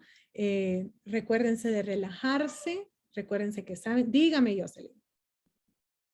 Es que a mí me salió una tarea en 0, fíjese, abogada, y ahí está el Sí, documento. no he terminado de revisarlas. Ok. Sí, no le he terminado. Revisé solo la mitad. La otra mitad todavía no me ha quedado chance de Está revisar. bien, abogada. No, tranquila. La otra sacó 10, si no mal recuerdo, Jocelyn. Así que vamos bien. ¿Cierto? Sí, ajá, bueno. Ok, chicos, entonces los espero el otro viernes. Que les vaya súper bien en su semana de exámenes y que se puedan relajar el jueves si quiera. Buenas noches. Buenas noches, abogada. Buenas noches. Gracias, abogada. Feliz fin de semana.